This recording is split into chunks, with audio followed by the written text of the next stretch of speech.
Yes, thank you. Yes.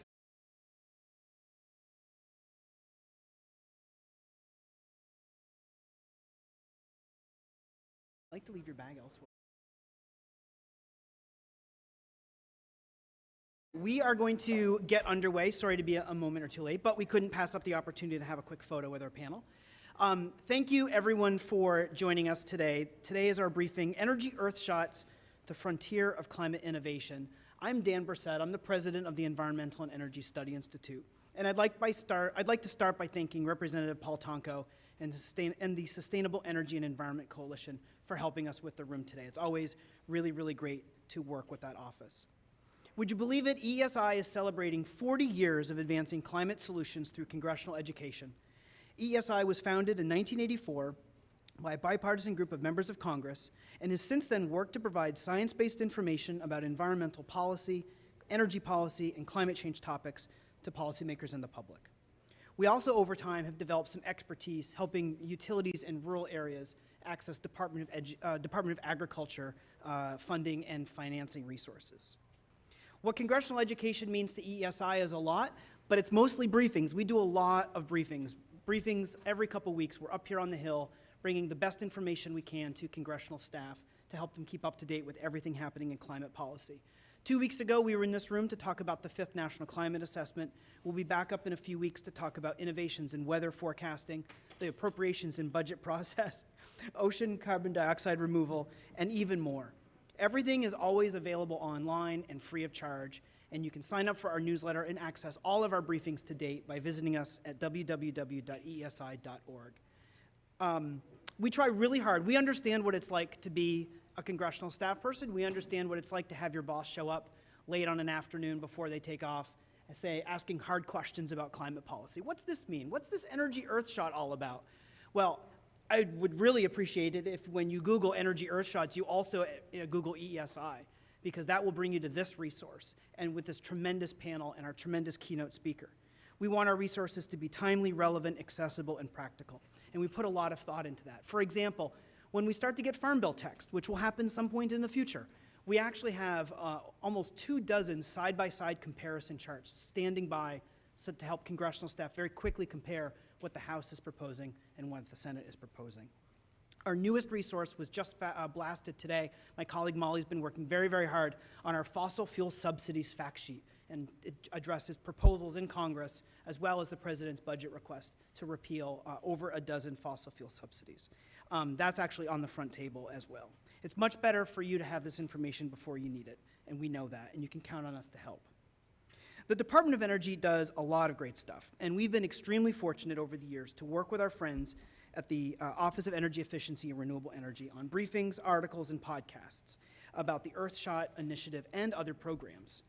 The Department of Energy, and I'm talking about the entire agency, from EERE to the Office of State and Community Energy Programs, to the Office of Science, to the offices of the Secretary and the Deputy Secretary and the Undersecretaries, is on the vanguard of innovation. And now more than ever, also on the vanguard of the deployment of technologies and programs that are absolutely essential to our efforts to reduce greenhouse gas emissions by at least 50% by 2030. And that brings us to today. We're going to be talking about DOE's Energy Earthshots. These are designed to rapidly break down market barriers and scale up innovation in 8 key sectors to address the climate crisis. That includes enhanced geothermal energy and floating offshore wind. It includes low-carbon industrial heat and affordable home energy. These Earthshots set ambitious goals to tackle the critical energy challenges of our time. Now I'm going to turn it over via video remarks to one of our friends on the House Science Committee, Chairman Frank Lucas. Representative Frank Lucas represents the 3rd District of Oklahoma. He chairs the Science, Space, and Technology Committee, and he's committed to ensuring that the United States harness American innovation in energy efficiency and effectiveness, support research in basic science labs, improve access to STEM education while building the STEM workforce, and maintaining American global leadership in space exploration. Representative Lucas also serves on the committees on agriculture and financial services. My colleague Dan O will come up in just a moment, and we'll get a chance to hear what Representative Lucas has to say. Thank you.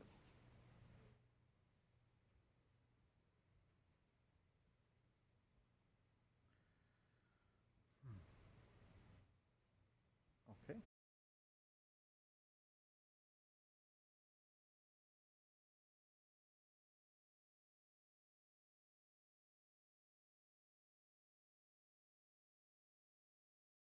Hi, I'm Frank Lucas, Chairman of the Science, Space, and Technology Committee, and I want to thank the EESI for inviting me today to speak about geothermal energy, a topic of particular interest to myself and the Science Committee.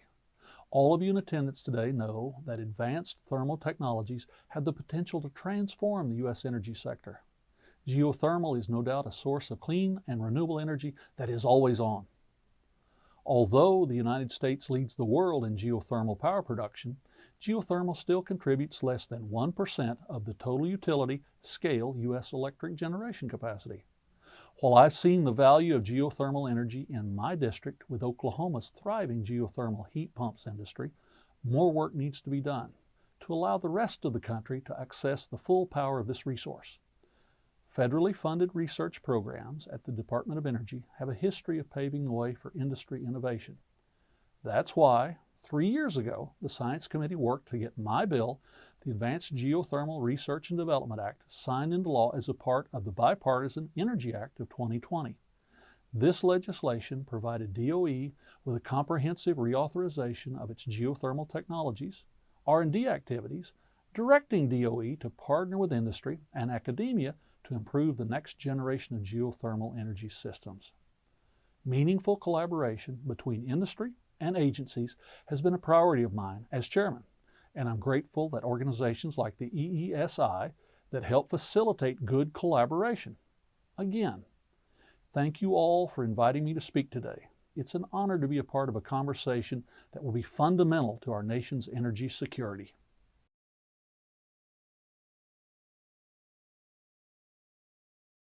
Spoiler alert, it's Representative Deborah Ross. Before I introduce Representative Ross, I'd like to thank Representative Lucas and his great staff. We worked with his office a couple years ago on a weather forecasting briefing as well, and it's always really fun to work with the folks on the Science Committee. And I'm really glad he mentioned the Energy Act of 2020. I feel like that's often forgotten in the wake of the infrastructure bill and the Inflation Reduction Act, but it gave DOE a lot of new authorities and improved a lot of existing efforts there. So thanks for that mention, Representative Lucas. We're also going to be hearing today from Representative Deborah Ross. Representative Ross is a civil rights advocate, a clean energy champion, a lawyer, and a proud North Carolinian. She is serving her second term representing North Carolina's 2nd Congressional District, which includes most of Wake County. Representative Ross serves on the House Committee on Space, Science, and Technology, the House Judiciary Committee, the House Ethics Committee, and the Select Subcommittee on the Coronavirus Pandemic. She is also a member of the House Democrats Leadership Team, serving as Chief Deputy Whip and on the Steering and Policy Committee. Thank you, Representative Ross, for joining us today, and we'll hear what you have to say. Thank you.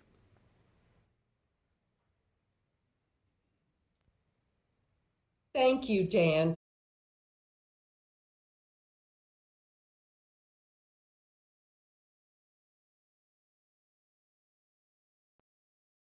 Thank you, Dan, for that kind introduction. And thank you to the Environmental and Energy Study Initiative and the Department of Energy for hosting this important discussion. My home state of North Carolina is all too familiar with the devastating effects of climate change.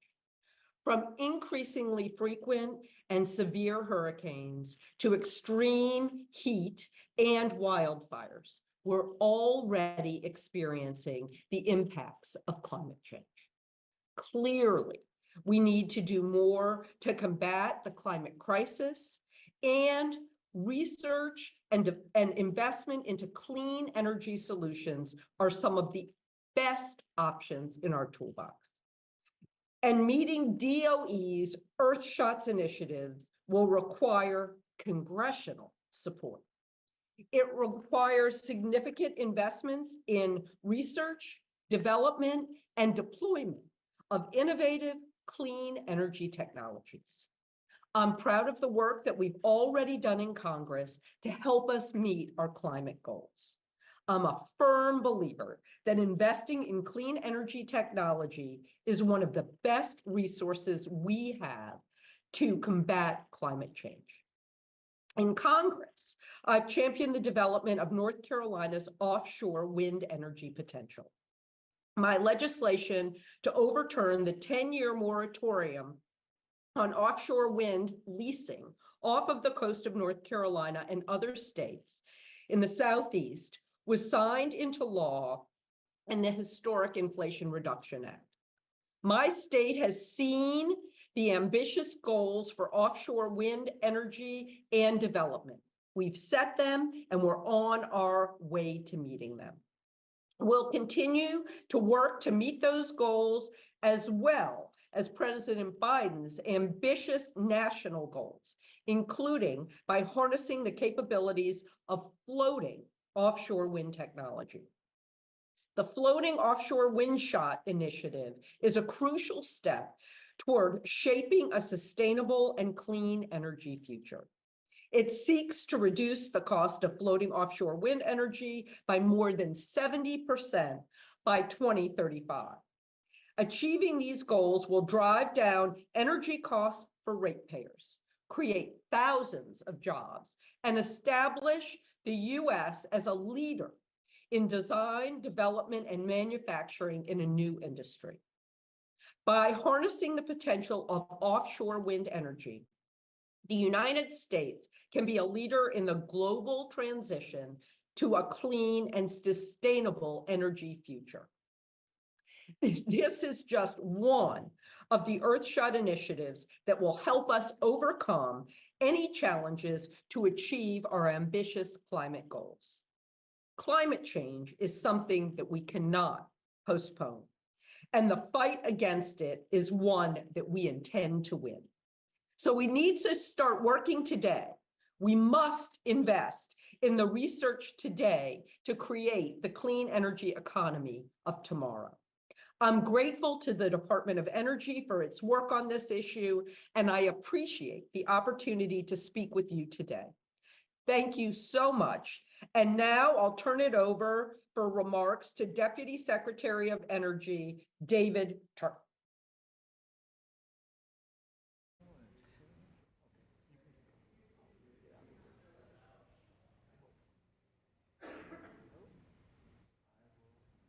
All right.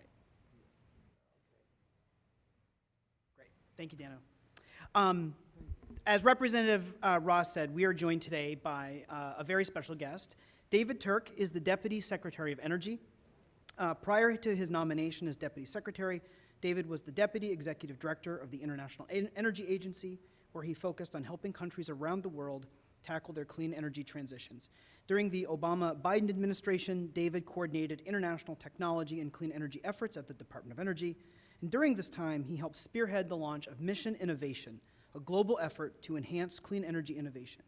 David also served as Special Assistant to the President and Senior Director at the U.S. National Security Council, and earlier in his career, he worked in both the U.S. Senate and as the Staff Director of the National Security Subcommittee of the House Oversight Committee. It's my pleasure to welcome David Turk, the Deputy Secretary of Energy, to our briefing today. Thank you. Let me pick this up for you. Thank you, sir. Thank you, Dan. Thank you so much. Hey, everybody.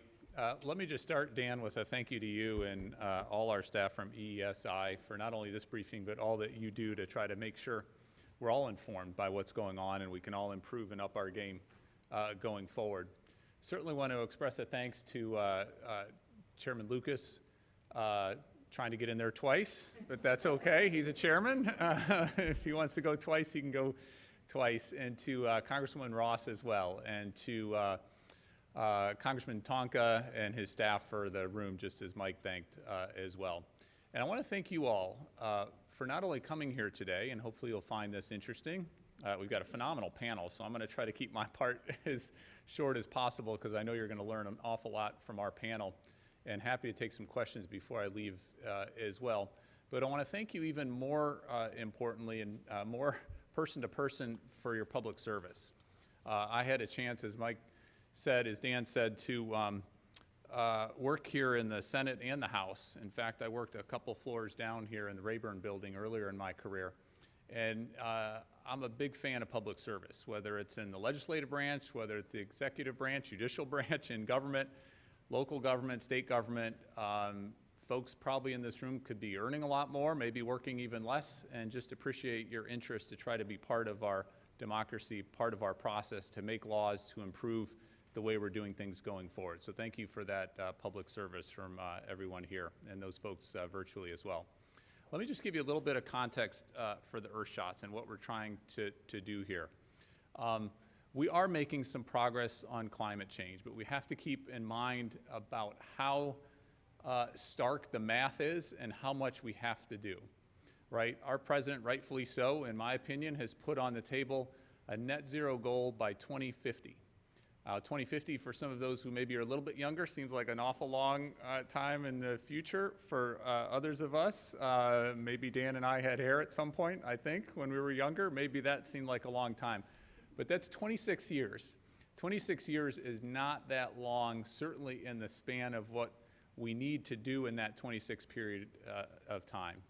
Net zero means we not only have to clean up our electricity and get to net zero in electricity, that's the sector where we're making the most progress, not only domestically but internationally as well, but we also have to reduce and get to net zero in transportation. That's the highest sector for our emissions right now in the US. But it's not just electricity and transportation, it's industry, it's buildings, you name it. We've got to somehow get to net zero in a couple decade period of time. So how are we doing? There is some good news out there. Our emissions in the US actually went down last year despite our GDP growing up. We are making significant progress. One of the most interesting pieces of analysis we did when I was part of the International Energy Agency is look across all sectors, all technologies, across all of these areas we need to get to net zero, and track which of those technologies are succeeding at a pace and a scale to get us to that net zero, to get us to that 1.5 degree trajectory. It ends up being 50 different technologies in 50 different sectors. Right now, the latest numbers are that we are succeeding. We're doing enough at pace and scale in 3 of those 50 sectors. Now, 3 is a small number. I don't need to tell you all that. But these are significant technologies and significant areas where we are making progress. One of those is solar. Right now in our country, 4% of our electricity is produced by solar. Now that is a small number, but it used to be even smaller, and we've grown a huge amount just over the last few year period of time.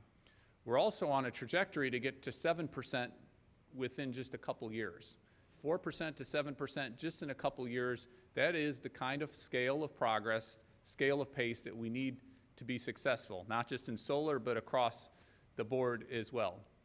One of those other 3 areas right now is EVs. We are seeing significant progress in penetration of EVs. In our own country, the latest numbers, month-on-month numbers, are 1 out of every 10 of our vehicles sold is an EV or a plug-in hybrid. That's quadruple from where we were when this president took over. So 10%, again, is not a huge amount in the grand scheme of things. We need to do an awful lot better and have a clean electricity grid in order to decarbonize transportation. But going from very low, quadrupling to 10%, and then increasing even further, we are seeing some of that progress. But what do we need to do about the 47 areas? Lighting is the other one, for those who are keeping track of the 3 of the 50. But what are we going to do about the 47? What are we going to do about all these other sectors and technology areas where we don't have the price competitiveness where we need to, where we don't have the pace and scale? The bipartisan infrastructure legislation, the Inflation Reduction Act, and thanks for all of you who were part of those historic pieces of legislation, are giving us a lot more tools in our tool belt to deploy, to build out these technologies in the real world as quickly as we can. But if we're going to be successful to get to net zero in all of these sectors with all of the technologies we also need to double down, or I'd say even triple down or quadruple down on innovation as well. There's an awful lot more we need to do in our laboratories, we need to do with private sector partners to reduce costs. And when I say reduce costs, I mean dramatically reduce costs. For solar, we had something many years ago, actually not that many years ago, about a decade or so, at the Department of Energy called Sunshot. So we saw that solar's costs were decreasing. We saw the potential for solar to get to the kinds of penetration we're at now and we'll get to in the future.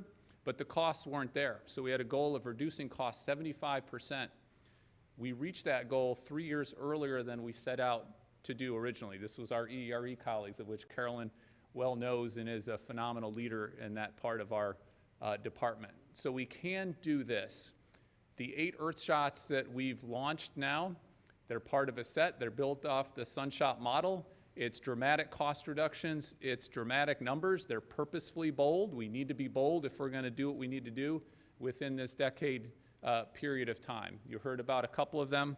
I think there's hard copies of this. If not, it's certainly Googleable at our ERE website as part of our DOE. This is our Earthshots. It lists all 8. A couple of them were already mentioned. Let me just pick up on a couple of those. In fact, the ones that were mentioned. Enhanced geothermal.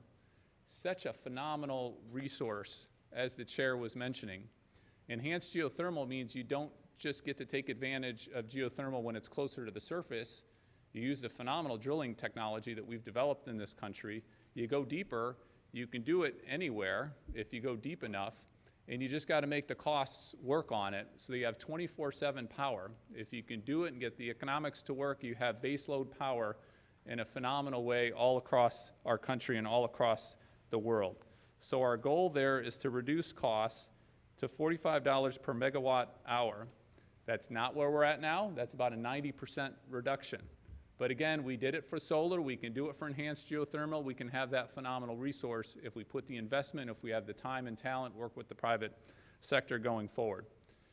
Congresswoman Ross mentioned offshore wind, floating offshore wind in particular. We've got some areas of our coast where we can do traditional offshore wind. We're starting to build that capability out on the East Coast.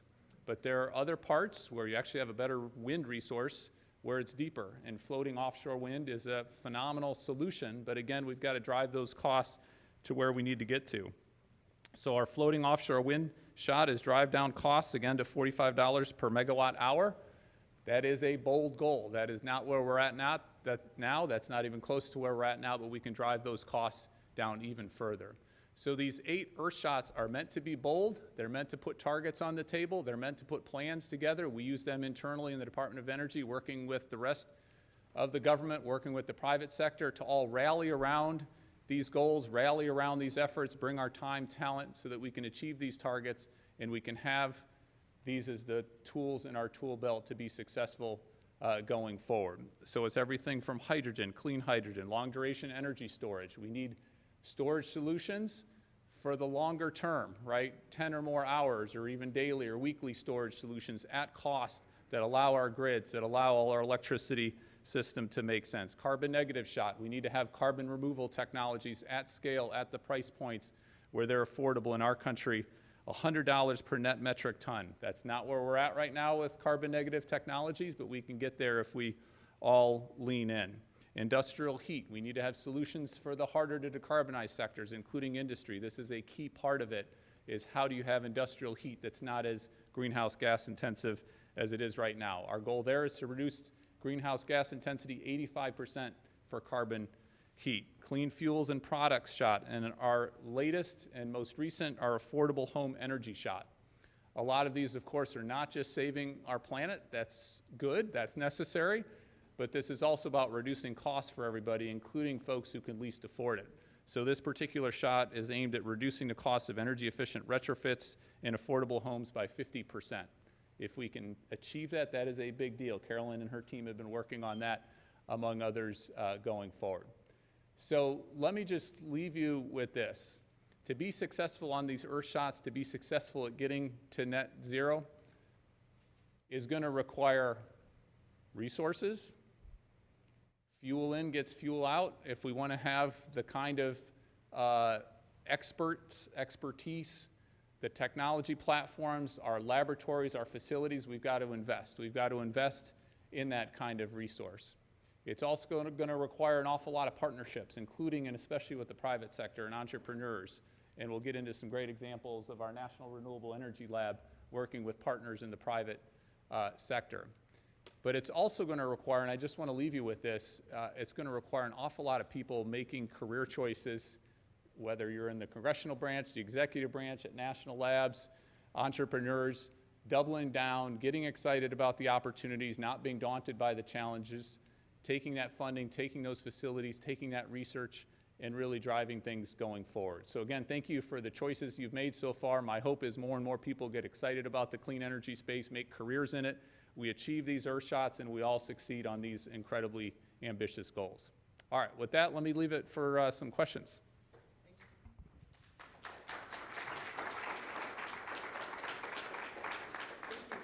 for that, and we do have some time for questions. I don't know what you mean by the hair, though. This is by choice. I'm a huge Jason Statham fan. Maybe it's just me. But we do have some time for questions. So I'll look out in the audience. If I see a hand go up, I'll do my best to see you in the proper order. Perhaps to get us started, David, we're just barely the beginning of 2024, relatively early in the Earthshots initiative. Do you have any thoughts about where you would like to see ourselves or the department maybe in 2025 or maybe closer to the halfway mark? Where would you like to see the progress with Earthshots? And what would you like to be able to look back on, say, a year from now and say that the department was able to achieve, either in all of them or in some of them? I'll leave that to you. Yeah, so I think the thing to underscore and emphasize is remember when we were all in school, some of us it may have been a little bit more recent and others it's been a little while. I'll speak for myself. Dan, on that one. There's a tendency sometimes to procrastinate and wait to do the work until you get to the deadline. There is no way we're going to be successful on net zero by 2050 or achieving any of these ambitious goals in the Earthshots if we wait to provide the funding, if we wait to lean in on the talent, if we wait for entrepreneurs to really jump into this area. So we need to front load everything because these are so ambitious, because these are so audacious goals on that front. So every day that goes by that we're not making tangible progress, and we have metrics and we're tracking our progress to make sure we stay on track, to get on track. That's what we do at the Department of Energy. We're a bunch of nerds and data nerds and really try to keep ourselves focused on task. So what I'd like to see is us overachieving as quickly as we can, as early as we can, because these are so difficult. And any year that goes by that we're not making substantial progress on any of these, especially the cost reduction piece, is lost time, and we just don't have time to spare at all. Great, thanks. I'll look out and see if I see a hand. I think we have time for one or so more questions. Oh, here we go. My colleague Nicole will be over in just a moment with the microphone so that everyone gets heard on our webcast. Hi, Siri Hedreen, I'm a reporter with S&P Global. If you're going to address this later, then apologies, but I guess any comment specifically on the progress on the hydrogen and carbon removal goals? Yeah, so the hydrogen goal, again, incredibly ambitious. Our goal for the hydrogen Earthshot is to get down to $1 per kilogram through electrolysis. So this is the cleanest of hydrogen using renewables. That is not where we're at right now. We've got a lot of work to do on that front. What I think is particularly exciting about hydrogen right now in our country is, again, thanks to Congress and this president, we've got a whole range of tools in our tool belt to get to that goal. So among other things, we at the Department of Energy have $7 billion right now going out to hydrogen hubs, 7 hydrogen hubs across our country. That's a lot of money, and that's a great way to do hydrogen and bring the scale of economy that allows us to reduce costs at significant scale. Above and beyond that, we've got $1 billion additional for a creative demand side stimulator so that we have demand created so that supply of that clean hydrogen can match up, supply and demand working the economic side of things. Congress also gave us an additional $1.5 billion directly to work on electrolyzer costs. I was just out in California meeting with one of those electrolyzer companies right now. Incredibly impressive what they're doing. And these are veterans, this particular company, veterans from solar industry for 15 years, folks who know the game, folks who know the industry, incredible technology and innovation going on in that space. But we've got that additional $1.5 billion. We also have, for the first time ever, a national hydrogen strategy in our country. Not just a DOE strategy, a national strategy. And we have a national interagency task force. We're working with the Department of Defense and Commerce and others who have important levers of their own.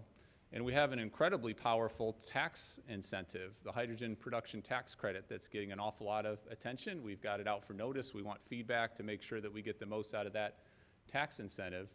That's up to $3 per kilogram of a tax incentive for the cleanest of hydrogen. So again, you put all that together, you're purposeful, you're intentional, you track. I think we have a very, very good chance of meeting that $1 per kilogram cost standard. And hydrogen can be, it's called the Swiss Army knife of energy. It can be applicable for industry, heavy duty heavy long-haul trucking and marine transport, other harder to decarbonize sectors. So this is where I get excited, our team gets excited by all of these tools really leaning in, and thank you again to Congress for giving us those tools. Did you have a question in the middle there? You caught my eye. Yeah, great. Nicole will bring you over the mic, so everyone can hear you. Hi, I'm Sierra Cato with Lewis Burke Associates. I guess my question is the affordable housing Earthshot the final Earthshot, or does DOE have plans to launch any additional Earthshots? Yeah, so what we wanted to do, and it is the final Earthshot, at least for this time period, what we wanted to do is not just have 80 different Earthshots, right? Like, we wanted to be very disciplined on those key areas where we really think we need to hone in and work. It doesn't mean that other technologies that I didn't mention that aren't part of the Earthshots aren't important, but we wanted to be quite disciplined so that we really could organize ourselves in DOE, work with folks in Congress to make sure we have the budgets that are able to really drive these key technology areas. So now that we've got the 8 and we've got what we consider a good cross-representation across the board, this is the 8 Earthshots that we will be really engaging, working in, and talking about. Thank you very much. I know you have to leave, so I hope everyone will treat you to one last round of applause. Thank you. Thanks, everybody.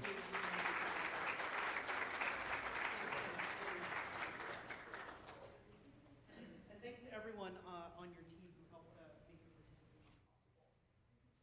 Oops, I'm going to switch out mics.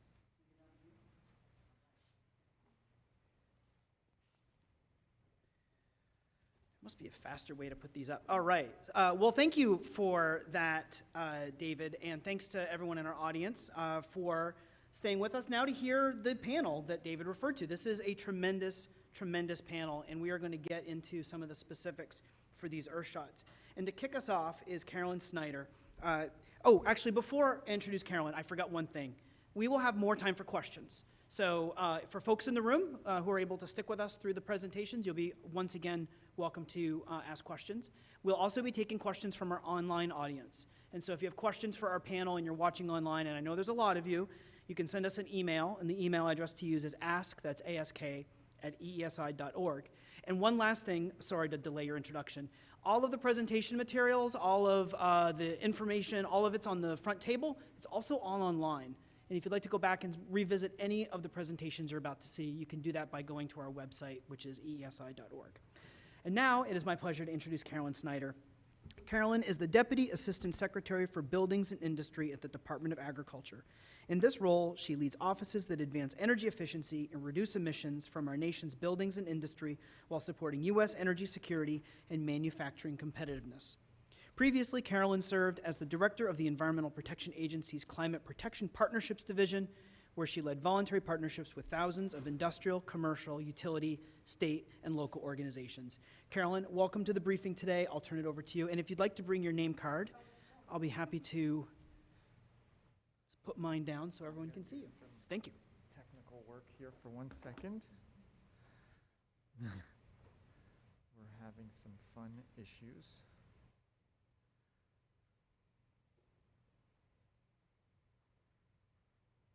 Sorry about that. Nope. Oh. There we go. Thank you.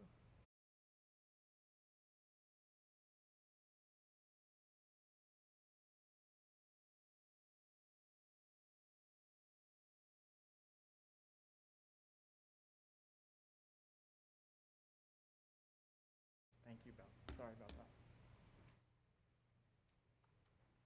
Well, good afternoon, everyone. I just want to echo the Deputy Secretary's thanks, Dan, to you and your amazing team, problem solving in real time, for everything you do to help make sure we have data and scientific and informed decision-making and conversations in our government, which is so essential for our functioning democracy. So thank you so much. And I also want to echo thanks for all of you in the room joining us and joining us virtually for making the time today to learn more about what we feel is a very exciting portfolio of R&D happening to our country that really has the potential to be transformative. I'm going to talk today of a little bit more information about two of those Earthshots, and starting with our industrial heat shot. It was established to develop cost-competitive industrial heat decarbonization technologies that can reduce greenhouse gas emissions by at least 85% from current technologies within 10 years. So why are we obsessed with industrial heat, despite the fact that I think heat shot might be the most fun of the names?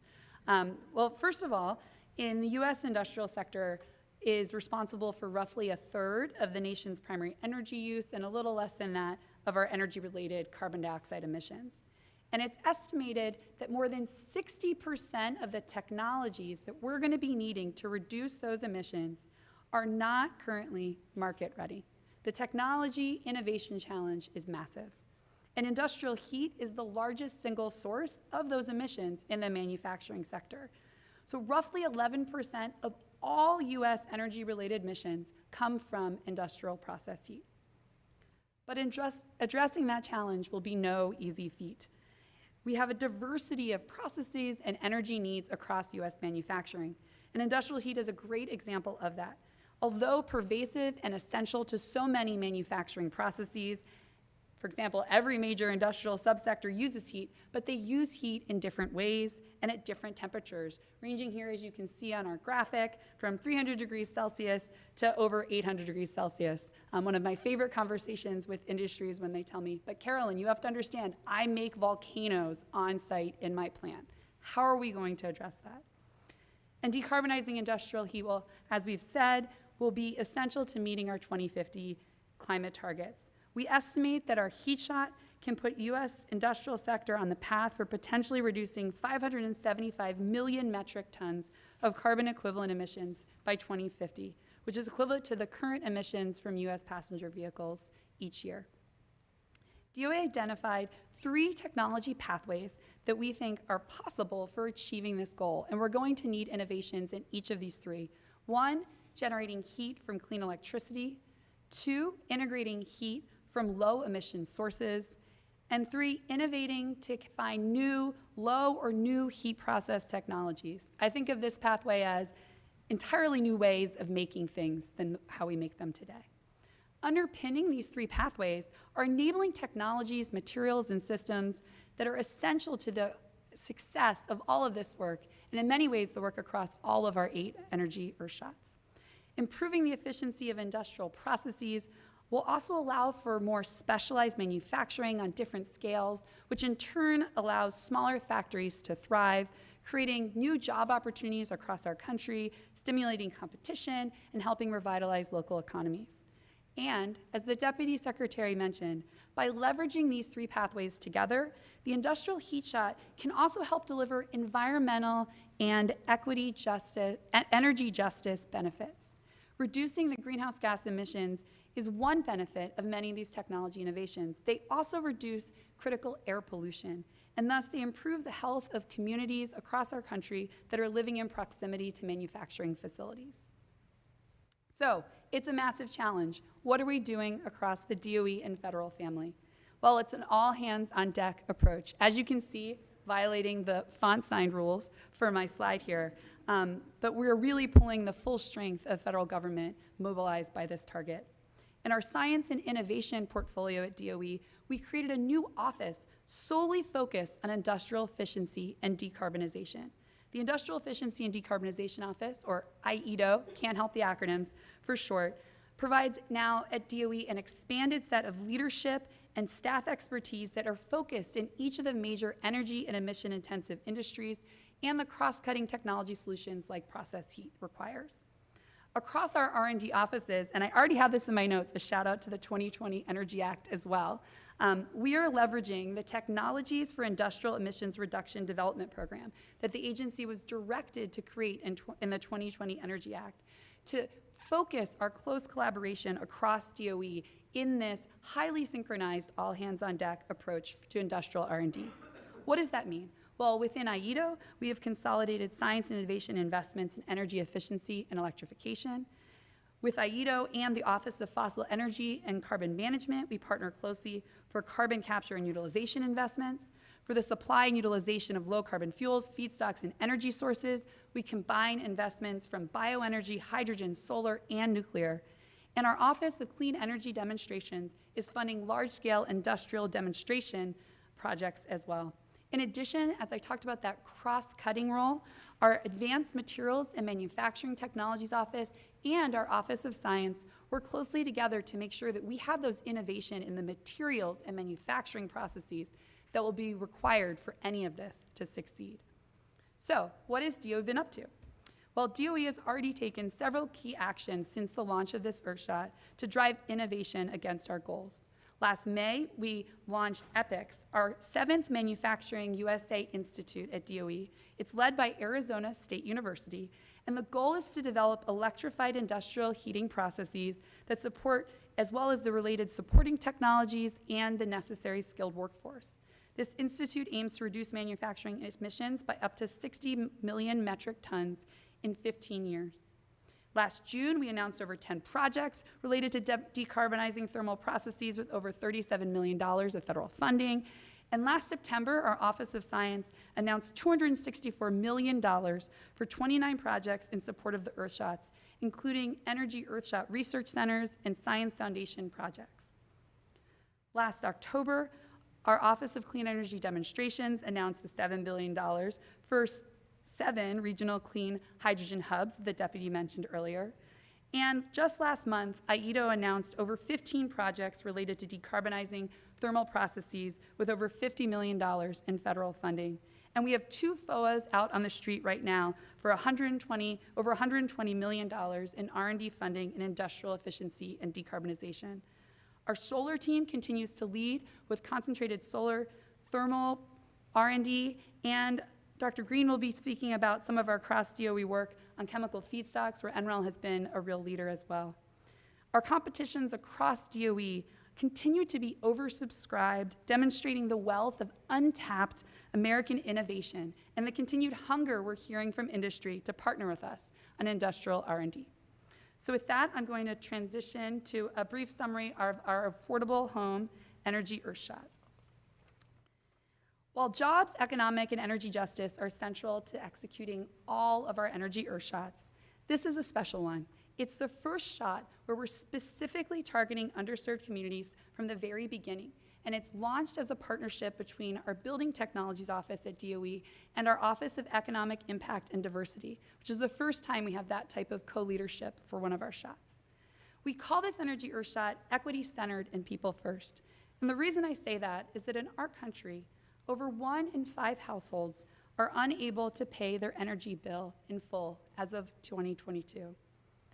And Black and Indigenous and people of color households are more likely to face high energy burdens, energy insecurity, and adverse pollution and health impacts. For example, recent studies have found that asthma rates among Black children in America are twice the national average. These trends disproportionately impact lower income residents who live more often in older homes that lack adequate insulation and energy efficient equipment. The Affordable Home Energy Earthshot is a call to ensure that building decarbonization solutions can benefit all households, especially those struggling to meet basic energy needs. Why is the building sector important?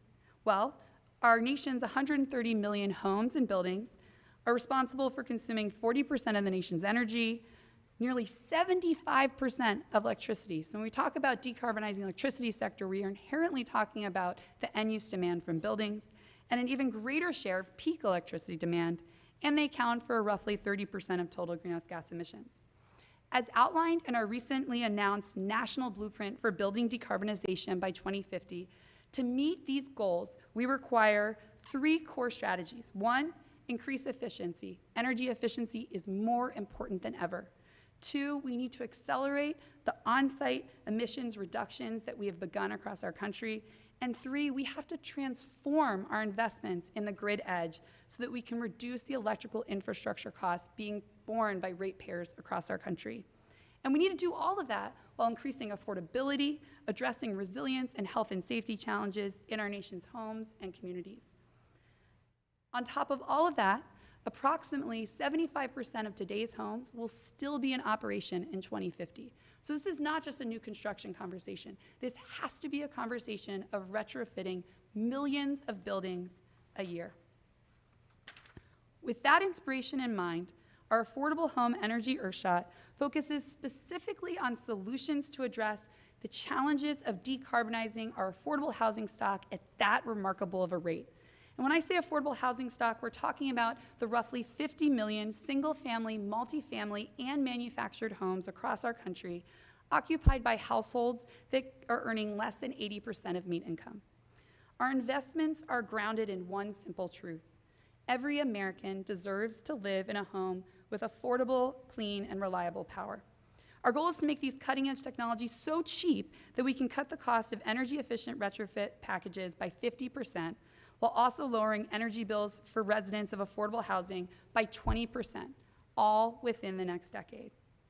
So how are we going to do this? Similar to many of our Earthshots, there are multiple pathways of technology innovation to achieve this goal. Here you see a foundation of deep energy efficiency layered with efficient electrification and grid integration.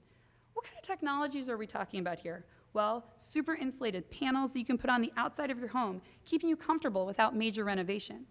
Compact heat pumps that are light and affordable, not requiring space adjustments or electrical infrastructure investments, and they are comfortable in any season.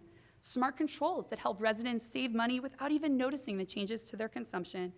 And all together, these technologies delivering a whole home package to achieve these remarkable goals.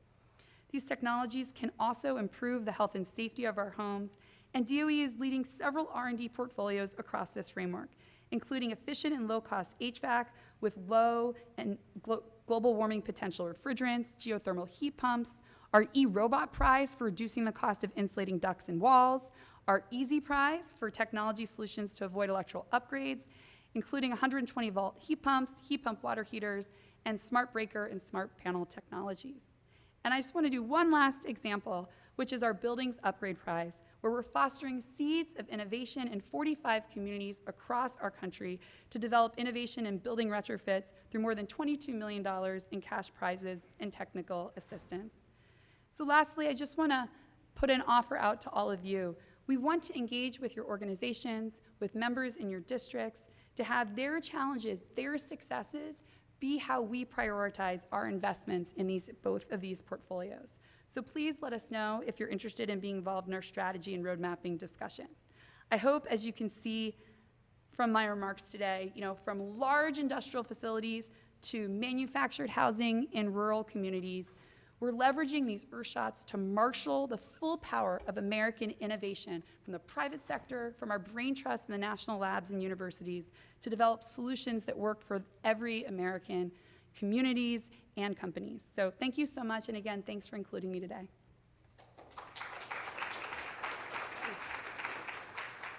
Such a great presentation, and I'm glad that you have the brain trust, because when you said volcanoes, I was like, oh, vinegar and baking soda. I could figure that out. Yeah. Thank you very much. This is probably a good moment. We had David, we have Carolyn. There's actually a lot of DOE folks in the audience today. Maybe they could just raise their hands a little bit. If congressional staff want to take a moment maybe to chat with them a little bit after the briefing today, they are tremendous resources. And you mentioned Building Technologies Office. We had Mandy Mahoney at one of our expo panels last year. I think we were her first speaking engagement after she took the job, which was always really, really fun.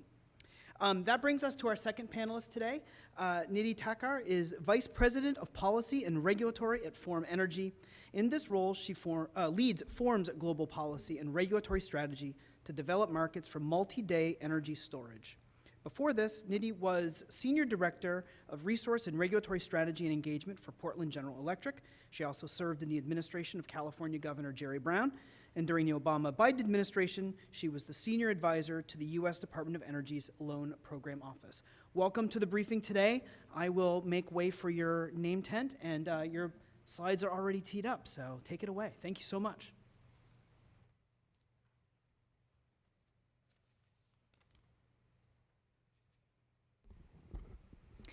Okay, good afternoon, and thanks for sticking with us here. This has been a fantastic discussion to date. I do want to start with my own thank you, because I have to say, as a prior congressional staffer who used to report into Cannon House office building almost 20 years ago, it's always fun to come back to the Hill. And I want to thank you for taking the time to be here with us today. I know you have extremely busy schedules, and so carving out that time for an educational deep dive is always challenging, but we really appreciate it. And I would like to just hope that by the end of my presentation today, you all have a good sense of what is long-duration energy storage. You see the value of multi-day storage or long-duration storage, as well as the opportunities that lie before us, and frankly, what it means to be a company looking to transform the electric grid using multi-day storage in the United States with an America First approach. So an American company with an American manufactured product that is going to increase American grid reliability, resiliency, and energy security. So I'll start here with a little overview of who Form Energy is. So I mentioned that we are currently manufacturing a novel 100-hour iron-air battery used strictly for grid-scale storage. It's not for electrification of vehicles. The technology doesn't quite work in that context. I'll tell you a little bit more about that. We currently have 4 offices. We're about 700 employees now. We do most of our R&D work in Somerville, Massachusetts. In California and Berkeley, we do our battery engineering work. We're currently doing pilot manufacturing by hand in 84, Pennsylvania, which is right outside of Pittsburgh. That work is being scaled up in Weirton, West Virginia in our inaugural battery manufacturing plant that's currently under construction. And we'll be doing high volume manufacturing at that plant. Initially 50 megawatts, and when that plant is built out to full capacity, 500 megawatts a year. We actually just broke ground at that manufacturing site last Memorial Day weekend.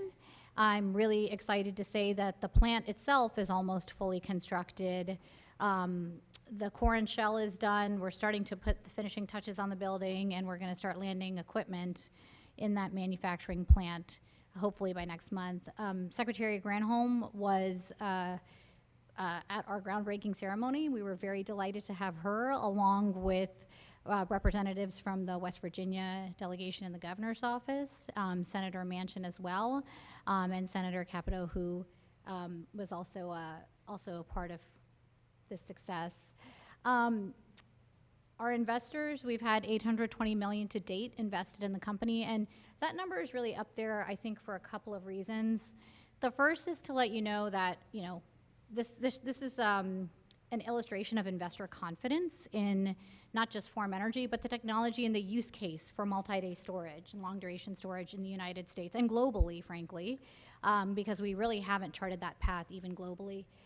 It also, I think, is a testament to how much money does it really take to scale up a first-of-a-kind technology and to do manufacturing of that first-of-a-kind technology. I think building some of the largest infrastructure projects we've had in the United States for decarbonized energy, it's very cost-intensive, and then when you sort of add another layer of manufacturing on top of that, very capital intensive from that standpoint. And then the last is just we have a tremendous amount of experience at the company, not just at our executive level, but down to every level of the team. And it's a really impressive bunch of minds that have come together to solve this really hard challenge we have. So what is the challenge?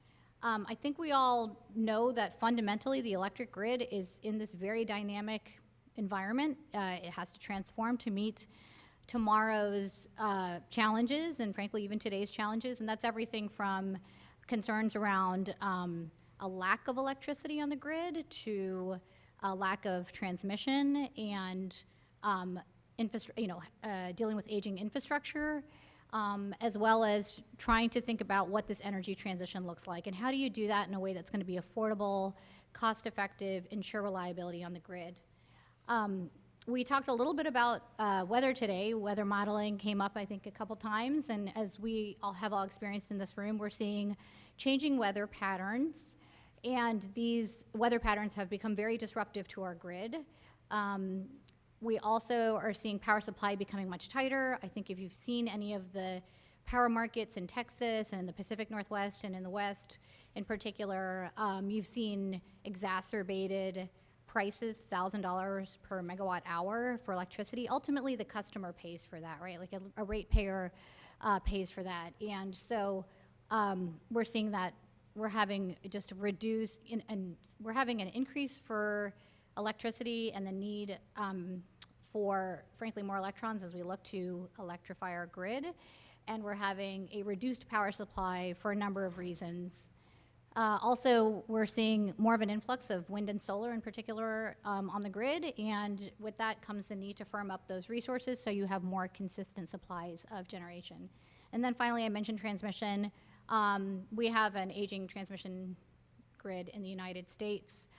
We have, concerns around just a lack of transmission, as well as the fact that some of that transmission is pretty old and needs a refresh.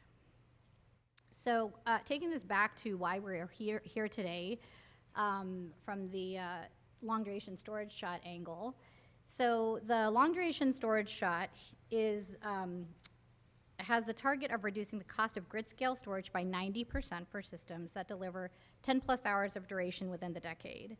And why is this important? Why does energy storage matter? Why does long duration storage matter? The reality is energy storage is critical to decarbonized reliability. Without storage, we can't firm up those clean energy resources I mentioned, such as wind and solar. When the wind isn't blowing and the sun isn't shining, the question becomes, well, what do you do in those situations? And then the flip side of that is when the wind is blowing a lot and the sun is shining a lot, what do you do when you have excess energy? Right now, there's really no place to put that excess energy other than short duration storage, like lithium-ion batteries that are on the grid, and they can help with sort of those 2 to 6 hour peaks and valleys that we see in our electric grid. But we don't really have another option as you get further along that trajectory and are looking to address wind lulls or solar lulls of 24 plus hours, or having, again, excess electricity. So I think what's interesting about this long duration storage shot too is there's an opportunity to really commercialize an innovative technology through this process, but I think it's not just about commercializing a technology and American innovation. It's about what it means more holistically for the United States. And I mentioned American energy independence, which I think the war in Ukraine has highlighted for us a real critical need to address those vulnerabilities. I think through COVID, we saw concerns around supply chain. And I think the more we're able to onshore American manufacturing, that helps reduce the vulnerabilities around some of the supply chain risk we see that can feed into our energy security. And so I think while it's important to think about decarbonized reliability, we also really need to be thinking about these issues from the angle of American energy independence and security. So this next slide just really gives you, I think, the value case for long duration storage or multi-day storage. I mentioned that we already have like a well-established class of short duration storage. That's batteries, that's pumped hydro, flywheel technologies. Those technologies have existed for a long time. We have proof of concept deployed nationally in many, many places. And we're now seeing a push and interest towards this period of, I would say, 10 to 160 hours as noted in this chart, with a predominant focus on like the 36 hours to 160 hour portion of that light green band you see there. We have some companies on the market right now who have commercialized technologies of 10 to 12 hours, I would say roughly, and I would probably put them within sort of the midday storage camp or interday storage camp. But again, thinking about multi-day storage, long duration storage, that's an entirely new technology class, an entirely new energy sector. And the Form 100-hour iron air battery is just one example of a technology that could fall within that class. We talked a little bit about hydrogen. Hydrogen storage could be one of those other technologies. I would say that we are probably one of the farthest companies along in commercializing a technology in the multi-day storage sector.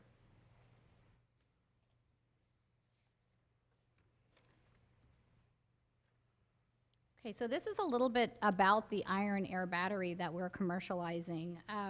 So effectively what we are doing is rusting and unrusting a battery. And the interesting thing about iron air batteries is this is not a new battery chemistry. Back in the 70s, Westinghouse received a grant through the Department of Energy to study iron air batteries, and the use case was electric vehicles. Folks found that naturally an iron air battery is too heavy for transportation, hence why we are now thinking about it in the context of grid scale storage. So the 5 co-founders of Form Energy, many of them had worked in the sector before, actually all of them, excuse me, had worked in the sector before, and their focus had been on short duration technologies. And they were left with the question of what do we do in these situations where we don't have the wind blowing and the sun shining for extended periods, and how do we think about long duration technologies? And that was the challenge that they went out to solve. And they tried a number of battery chemistries and ended up landing on iron air because it is highly cost effective, very scalable. Iron is the second most mined commodity globally. And unlike lithium ion, you don't have a concern with thermal runaway or dendrites that form and flammability. So again, that goes to the safety of it. This is a little bit of a picture just to give you a visualization of what the Form battery will look like when it's deployed in the field. We have a cell, the smallest functional unit of the battery on the left, and if you look all the way to the right, you have what a system looks like. That's essentially multiple 40-foot shipping containers that contain batteries within the enclosures. I'm gonna just fast forward here a little bit more.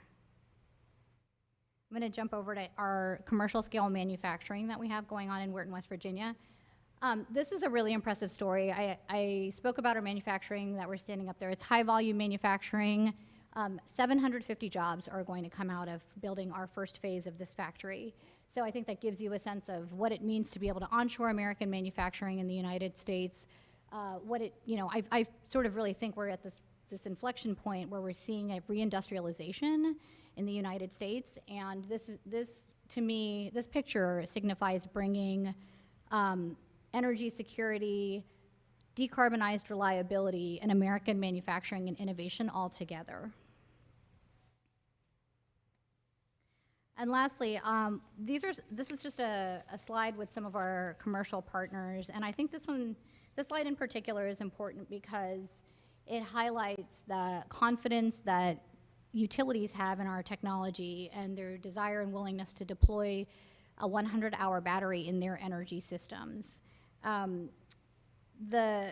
We discussed the bipartisan infrastructure law and the Inflation Reduction Act today, and I would just say that I think those tools noted by the Deputy Secretary are very critical to stay in place. They are going to be, and already are, accelerating commercialization of critical innovative technologies and also increasing affordability. And we've talked about affordability a couple times today, and I do think ultimately that's where the rubber meets the road here. And our customers are going to be deploying a 100-hour iron air battery. Their regulators have to agree that that battery makes sense for the customers to pay for at the end of the day, and that there's benefit to the electric grid for deploying a first-of-a-kind innovative technology. And so that sort of brings the idea of getting from R&D to commercialization and then deployment vis-a-vis investor-owned utilities, publicly owned utilities, and being a consumer of what that looks like at the end of the day. Look forward to your questions later. Thank you. Thank you very much. Is it all right if I would kind of like to back up.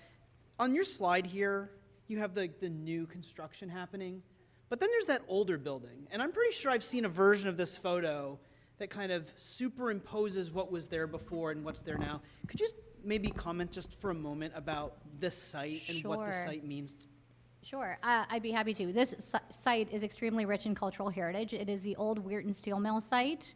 The steel mill at one point employed about 13,000 people.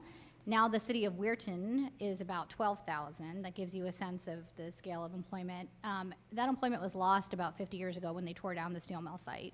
And this is one of the shuttered areas in the United States that I think many of you are familiar with, where we had the heyday of industrialization in the United States, and then we've seen that dwindle, and it's exciting to be able to bring back that hope and that prosperity to a community. The folks in Weirton have been incredible. Frankly, in the entire northern panhandle of West Virginia have just been very welcoming. That building in particular is the Open Hearth building that you see over here on the, I guess for you, the right side. That's the last standing building on the Weirton Steel Mill site. We've decided to keep it, and we're hoping to repurpose it as part of the larger plant.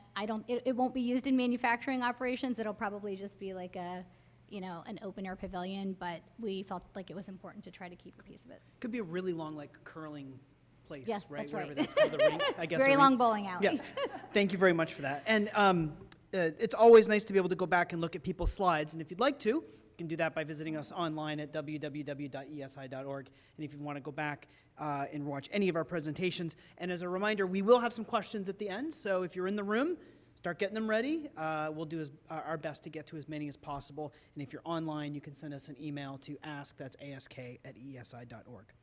Our third panelist today is Peter Green. Peter is the Deputy Laboratory Director for Science and Technology and the Chief Research Officer for the National Renewable Energy Laboratory. Peter began his career at Sandia National Laboratories, where he spent a decade and subsequently 2 decades on the faculties of the University of Texas, Austin, and the University of Michigan. Peter is a former president of the Materials Research Society and is a member of the National Academy of Engineering. Peter, welcome to the briefing today. I'll turn it over to you. Thank you, Dan, and thank you for the invitation. I'm delighted to be here, and I'd also like to thank you for attending. So you heard 3 presentations, and they provide a really fantastic basis for what I'm about to share with you. I'm also going to reemphasize a few things. And perhaps a big message, the way to think about Earthshots, right? The Earthshots represent grand challenges that need to be addressed if we're to achieve net zero emissions. They were formed and managed by DOE, working with other agencies, working with the 17 national labs, and indeed academics and industry. The success is going to rely greatly on collaboration between the above. They were defined based on very deep analysis, techno-economic analysis, financial analysis, also looking at scenarios of systems. So it was not a trivial undertaking. It is major and evolving. So maybe that's one of the most important messages I'd like you to leave with. I'm from NREL, the blue dot, so we're in Colorado, in Golden. And the lab was actually formed in 1977. That was just after the energy crisis of the 70s. And we worked on solar energy. It's the first solar lab. And the lab did not only very basic research, but it also connected with industry to show its worth. It ran the risk of being shut down if we couldn't do that. So that's really set the DNA of the lab. If you look at solar, silicon being a dominant technology, the most efficient solar cells in the world right now, the multi-junction solar cells, that came from NREL. The largest thin film solar manufacturer in the US is First Solar, cadmium telluride. That essentially is work that was, that organization was really founded based on collaborations with NREL, and still today we do a lot of very basic research for them, as long as foundational research to enable the work that they do. Just a few brief words about NREL. We're about 3,700 employees approximately, and we publish around 1,200 papers. All these are technical reports, some of these are scientific papers, collaborating with university and industry, virtually everywhere. In addition to solar, we're actually research on wind. The first modern day design of wind blades, that came from NREL working with industry, as an example. The next generation of wind blades are going to be thermoplastics. That, again, something led by NREL working with industry and academia for the most part. We have over 1,000 active partnerships, working with a remote village in extreme weather environments and limited resources, like in Alaska. to the city of LA, working with communities to help LA understand how can they achieve 100% renewable power. On the other end, we're working with companies like IBM and Microsoft and Google to Exxon and Shell. This transition involves work and contributions from everybody in that sense. I want to share this with you, right? If you look at, for example, 1980 until today, there have been a large number of billion-dollar extreme weather events, droughts, floods, things like that. And the damage has been estimated to be over $2 trillion. The point here is that we're seeing more extreme weather events and they're more frequent. Today, scientists can tell, as an article in Physics Today, can tell basically which extreme weather events are associated with the work of humans. So we're having a lot more insight in what's going on. What is this telling us? The power grid's got to improve. We need something that's more resilient, for sure. We'll look at how we produce things like fertilizer from ammonia, which basically now feeds half the global population. That's heavily intensive in terms of energy and GHG emissions, concrete, asphalt. My point here is that we need to find ways that are less energy intensive and in such a way that we're not going to be emitting as much. So new processes, new chemical processes, or biological processes that are being discussed right now, thinking of. I pick on plastics, right? We began making plastics in the 50s. And the weight of plastics that we've literally produced is more than the weight of all humans on the planet. That's an example. So we need to find ways of making plastics rather than a petroleum road. We need to think of ways to upgrade and upcycle plastics and making new things. A lot of ideas out there, all right? We're going to take advantage of a lot of the advances we've made over the last century as we began to build a wonderful economy globally based on fossil fuels. So we need to think outside the box going forward. So really then, we need to be thinking about a new energy system. And just by way of context, the current system, right, we generate power centrally and we simply distribute. Now we're looking at the way we're using energy to meet the needs of customers, and it's more distributed. You know, we got rooftop solar, we got wind, things like that. We're collecting a lot more data about how we're using energy, providing better support for customers. Eventually, we're going to make a grid that's going to be autonomous.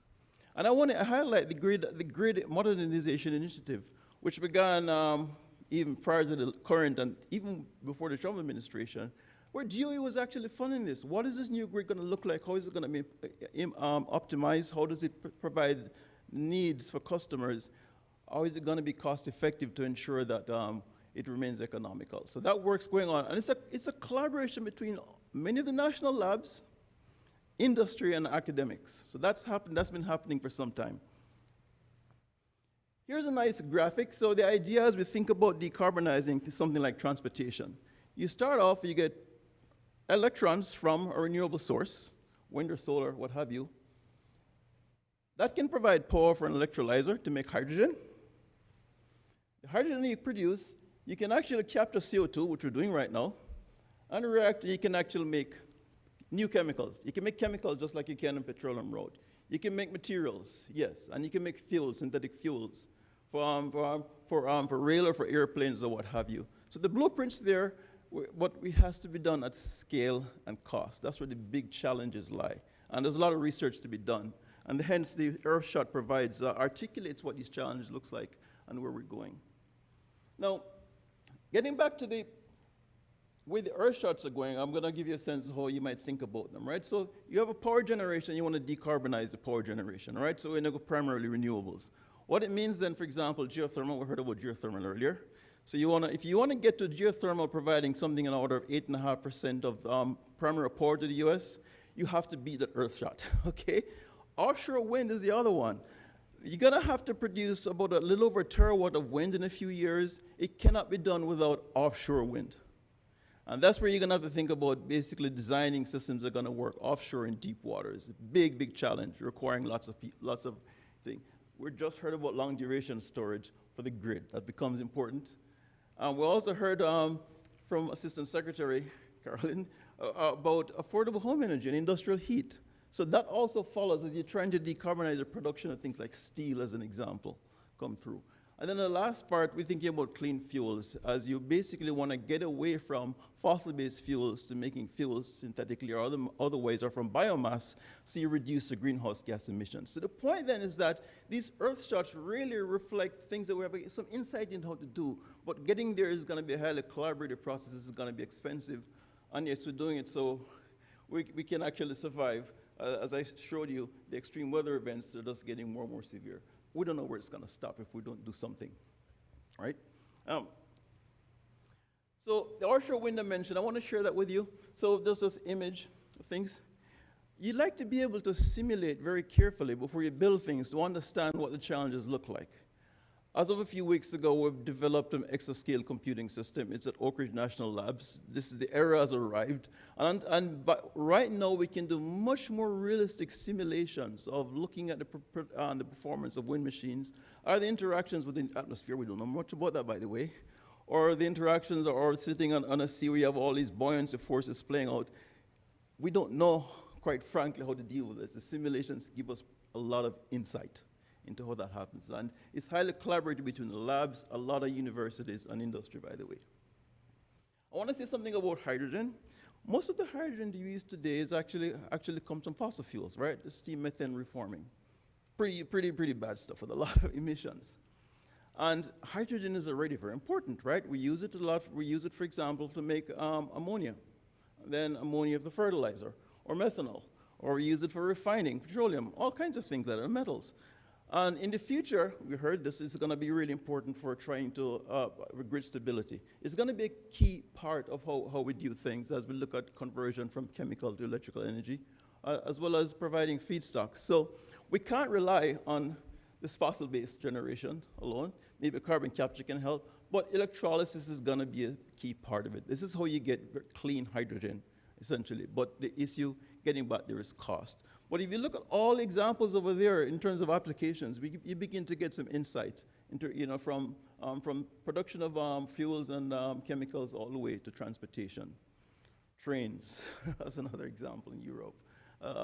Forklifts in warehouses. These are huge applications to think about. I showed a picture of a wind machine outside, a wind turbine, wind machine, same thing. I never say windmill, all right? Where out at sea, the resource, as Deputy Turk mentioned, is huge, and its constant is much better than land, and that's one of the reasons we want to do that. And so you can actually produce hydrogen once you get power from the wind to do that. So lots of people are thinking about this. The challenge now is the cost, and this is a bit, just look at the green region is basically the cost of electricity. It's high. You want to get it cheaper. Even though electricity from wind and solar is comparable to fossil, it's going to get cheaper. The other aspect of it is the capital costs. There's a lot of research done on electrolyzers to do this. Electrolyzers aren't old. They were over a century old, but there wasn't much research done on them. Now we're doing it, so there's a lot of progress to be made. And I really want to emphasize that. People are pretty enthusiastic. The Bipartisan Infrastructure Law has $1 billion invested in working on electrolyzers, and indeed, the Inflation Reduction Act provides tax incentives to people providing. All right, I'm giving the hook. This is just a picture of all the interaction between all the labs and things going on. This last thing I want to mention, clean fuels. You can take biomass and you can convert this to molecules and chemicals and fuels. We know how to do that.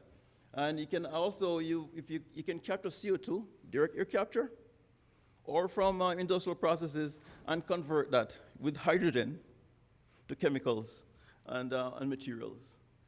This is just a graphic of that. And my final remark I want to make to you is that this challenge is not just a scientific and technological advance. It's not just that. It relies on the government investments. It relies on really smart policies. So even these policies from the IRA were actually developed based on very, very deep analysis to guide you in terms of if you make an investment, what's going to potentially happen. We know it's working, or they know it's working. That's the key thing. And then finally, implementation. You want to make sure you work in communities and you're doing something that makes sense to them.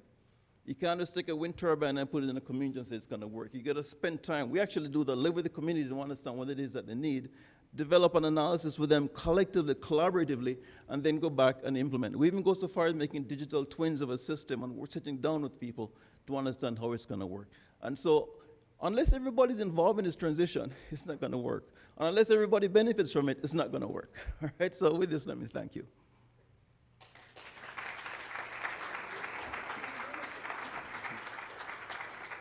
All right, we are going to transition to questions, and we'll go a little bit past because we started a couple minutes late. But I'm going to look out in the audience, and if I see you, my colleague Nicole will bring over the microphone. I'm going to get us started. And I think I'd like to ask a question. Maybe, Carolyn, we can start with you and then go down through the panel. 8 Earthshots, that seems to be the right number for now, right? David was talking about really focusing and being disciplined. Do you have any thoughts about what some benefits of DOE working on 8 simultaneously? Are there things that maybe are happening in one Earthshot that might be informing the work in the other Earthshots? And love to hear a little bit sort of about what the advantage of maybe trying to make progress on 8 at the same time might be. Yeah, thank you for that. I think Peter did a great job mapping out how many of these Earthshots relate with each other. And the Deputy Secretary referenced how there was robust analytical investment in deciding on what those Earthshots are. And it's a challenge, right? It's really demotivating to say you have to do everything at once. But it is a complicated set of challenges we face. And so one Earthshot wasn't the right amount, but finding ones that really could help mobilize us to big, bold targets where we're lagging in a way that are coordinated with each other. And I think you've seen that both in our private sector work and in our work with national labs and universities, that we are connecting those dots where appropriate. I come to things from an end-use sector perspective. So you heard me talk about the industrial Earthshot, the homes Earthshot. When we come from that perspective, United States industry is not saying, like, I want just this Earthshot. We need to solve the problems they're facing in their manufacturing facility. And that's going to require a set of solutions. And we think this is the right portfolio to make sure that we're working on those innovations that are required. Thanks. Nadine, please go ahead. Sure. What Carolyn said, and I would also just add to that, I think thinking about these 8 Earthshots together helps you better understand the kind of market you're trying to move overall and the goals you're trying to implement when you're looking to have decarbonized reliability, how you think about what that trajectory to commercialization looks like. Peter's last slide was really, I think, a great depiction on all the tools in the toolbox needed to get past from R&D to commercialization, and for those technologies to have to navigate that valley of death through that process. And so I think overall, having that intersectionality of resources really gives you the benefit of a holistic planning tool. Thanks. That's right. And just to complement what everybody said, there's research happening in a lot of areas, in a lot of places at some time. What the Earthshots have done is really help us to understand what a real challenge looks like so we can actually bring a lot of diverse ideas together to address them. So in that sense, I thought it was a sort of a brilliant move on the part of DOE to help people understand where the work that they're doing can fit into things, oftentimes for people who didn't know, as an example, and then providing some investments and incentive to address them. Without that, we were sort of rudderless trying to get to 2050. Okay, thanks. I'm looking for our questions. I have another one. I have lots of them. I have a whole page of them. Nadine, maybe we could start with you for this one, since you're kind of the private sector representative today. I think it's really cool the way the panel came together. We have lots of voices and featuring obviously lots of work at DOE in the labs, but we wouldn't be able to, DOE sort of starts this stuff, but really it's the private sector that will ultimately commercialize it.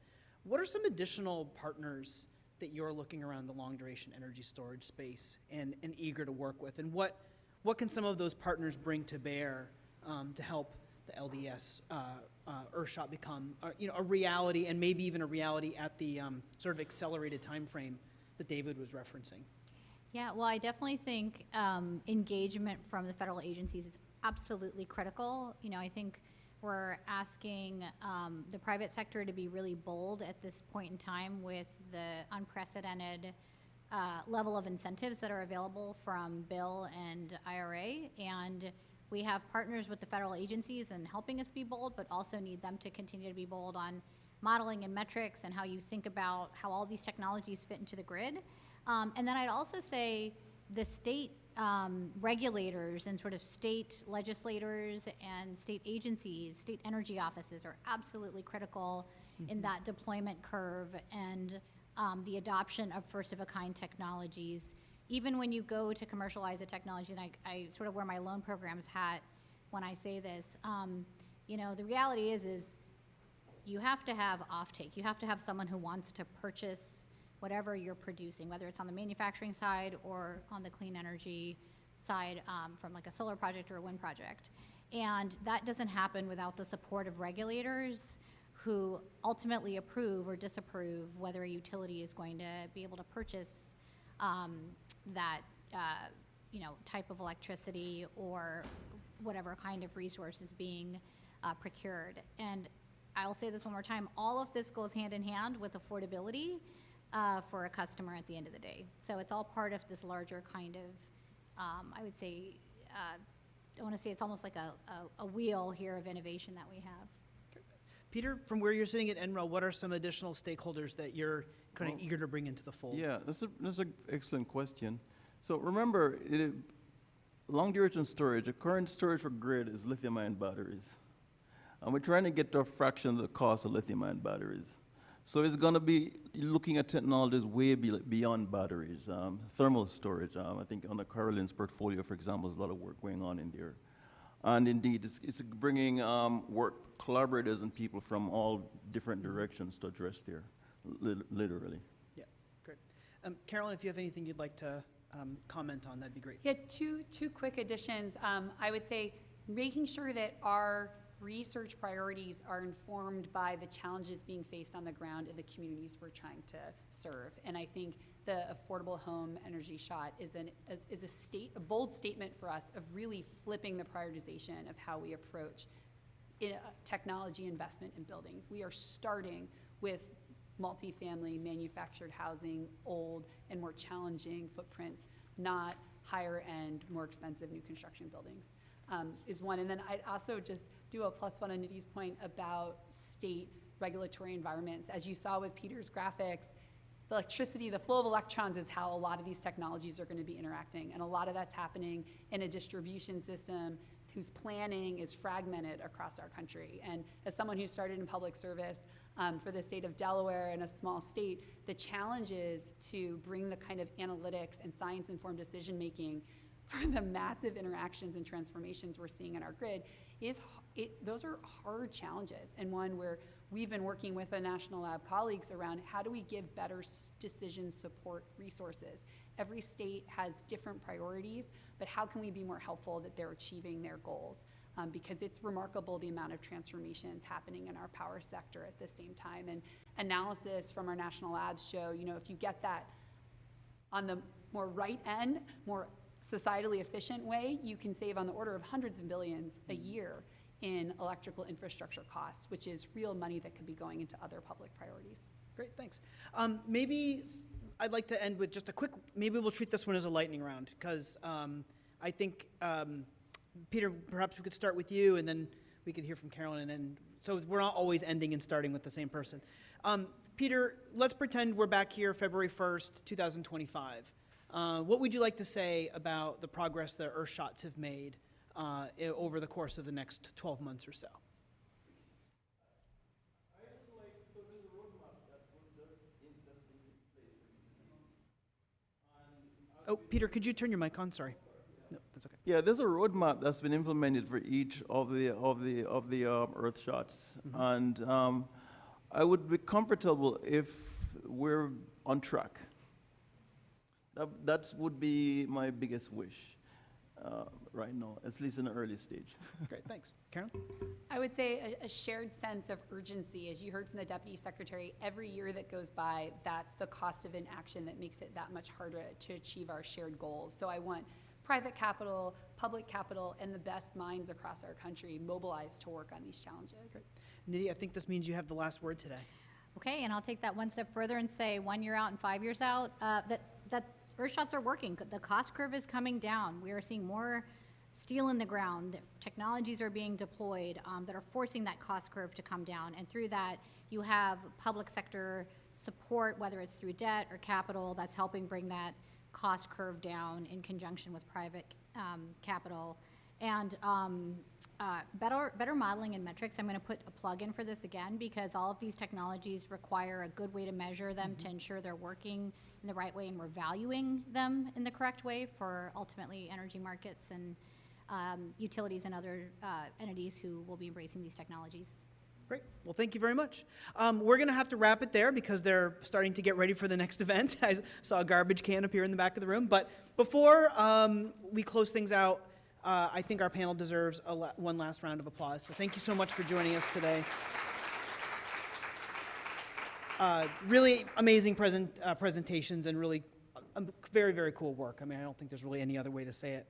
I'd also like to say thanks once again to Representative Tonko and his great staff at SEEK for helping us with the room today, and our congressional friends, Chairman Lucas and Representative Ross, for joining us with their pre-recorded remarks. I was going to thank all of our friends at ERE, but then I would just be listing reading the staff list. It's like reading the phone book. But thanks to everyone at ERE and across the Department of Energy for helping us with our event today, and that obviously extends to Meyer and everyone at the labs as well. So thank you very, very much for all of that. I'd like to thank my colleagues, Dan O'Brien, Omri, Allison, Aaron, Anna, Molly, who's celebrating a birthday today, Molly, and Nicole, for all of the work that they put into our briefing today. And this is our second briefing of 2024, but the first with our interns.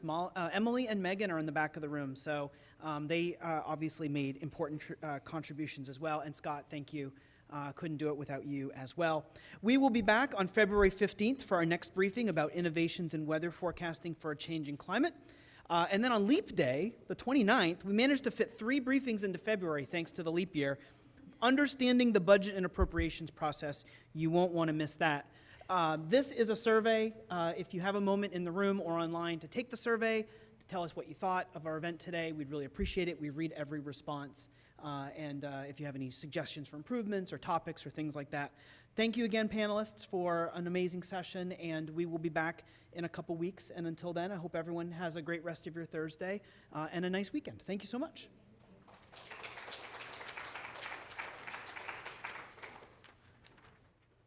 Actually progressed slides today.